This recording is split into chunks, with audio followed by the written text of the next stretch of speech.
네, 안녕하세요. FC 팬심 연구소입니다. 오늘은 레알 마드리드가 왜 FA로만 선수 영입을 하는지 토크를 펼쳐보도록 하겠습니다. 바로 가시죠. 일단 레알 마드리드는 현재 스코어에서 리디거, 알라바, 음바페, 아놀드 이런 엄청난 슈퍼스타 선수들을 FA 공짜로 영입을 했습니다. 최근에는 리버풀 수비수 코나테 선수가 계약 기간이 1년 남아서 레알 마드리드가 코나테 선수를 FA를 영입을 하려고 접촉을 하고 있다는 얘기가 있어요. 근데 추아메니, 카마빈가, 디나이선, 벨링엄 등의 23세 이하 선수들은 1,000억 가까이 되거나 1,000억이 넘는 이적료를 지불하고 영입을 했습니다. 하지만 레알 마드리드가 처음부터 FA로만 영입을 해온 건 아닙니다. 2000년도에는 지단, 호나우두, 피구, 베컴, 마케렐레 이런 엄청난 선수들을 총 3,690억, 그 시대는 엄청난 이적료를 지불한 거예요. 하지만 갈락티코 1기는 실패로 남았습니다. 성적을 보면 라리가 우승 2회, 챔피언스리그 우승 1위밖에 기록 못했어요.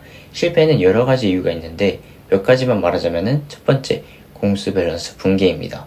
근데 마켈레 선수가 수비형 미드필더로서 레알 마드리드를 떠나기 전까지는 나쁘지 않았는데 레알 마드리드 페레즈 회장이 쟤는 패스도 못하는 놈이라고 하면서 판매를 해버렸어요. 그러자 호나우두, 베컴, 라울, 지단 이런 공격적인 선수들만 남으면서 공수 밸런스의 균열이 갔고 실제 지단 선수가 마케렐레가 빠진 후로는 우리 팀은 기계에서 엔진을 빼버린 것 같다는 발언을 했습니다.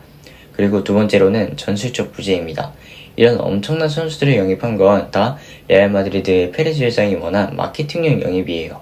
그러면서 감독도 슈퍼스타 선수들을 믿고 별다른 전술을 짜지도 않고 자연스럽게 선수 개인 능력에 의존을 했더니 물론 선수는 많았는데 피구, 베컴, 지단 이런 선수들이 다 오른쪽과 중앙으로 가면서 포지셔닝이 겹쳤고 팀 조직력과 수비 압박에 큰 문제를 보였어요. 근데 저 같아도 이런 선수들이 있으면은 별다른 전술을 안 짤 것 같긴 해요. 그리고 이어서 세 번째로는 노세화와 세대 교체 실패입니다. 피구, 라울, 지단, 호나우두 이런 선수들은 다 1970년도 초후반에 태어났어요. 레알 마드리드는 갈락티코 1기를 2000년대부터 꾸리기 시작했는데 물론 초반에는 전성기였죠. 근데 2년 정도가 지나니까 30대가 되면서 체력 저하가 왔어요. 반면 유럽 팀들인 첼시, 유벤투스, 바르셀로나는 전술적이고 체계적인 축구로 전환했지만 레알은 이 시기에 여전히 기술, 개인기에 의존을 했고 가장 큰 건 세대 교체에 대한 생각을 전혀 안 했어요. 물론 유망주가 있었죠. 근데 계속 벤치에만 있고 경기를 못 뛰고 하니까 임대를 가게 되고 그리고 자연스럽게 방출이 되면서 유망주들이 사라졌어요.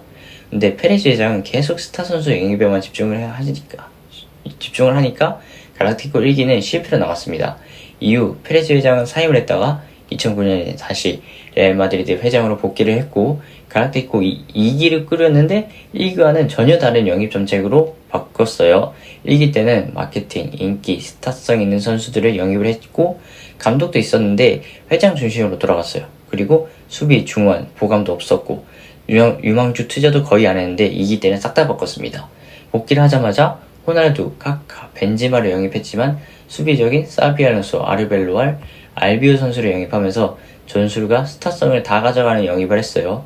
하지만 이때까지는 레알 마드리드가 그렇게까지 돈을 아끼진 않았는데 호날두 선수가 떠나고 첼시에 엄청난 활약을 펼친 아자르 선수를 구단 최고 이적료 1,500억을 주고 영입을 했지만 옵션을 다 포함하면 거의 2,000억 가까이 주고 영입을 했어요. 근데 잦은 부상과 체중 문제, 경기력 부진으로 레알 마드리드에서 영입한 선수 중 대실패로 평가를 받고 있고 아자르 선수는 2023년 계약 해지를 했습니다.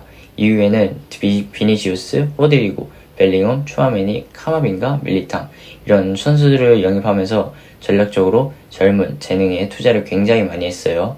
그리고 아자르 영입의 대실패 때문인지 그 뒤로는 23세 이하 선수들한테는 1,000억이 넘는 돈을 쓰는데 슈퍼스타 선수들은 FA로만 영입을 하고 있어요. 하지만 다른 이유가 있습니다.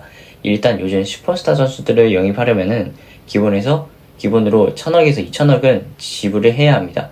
심지어 요즘 과학이 되게 많이 발전해서 어떤 상황에 자신이 능력이 부족한지 바로 알 수 있어가지고 재능이 있는 어린 선수들도 최소 800억에서 900억 이상은 있어야 영입이 가능합니다.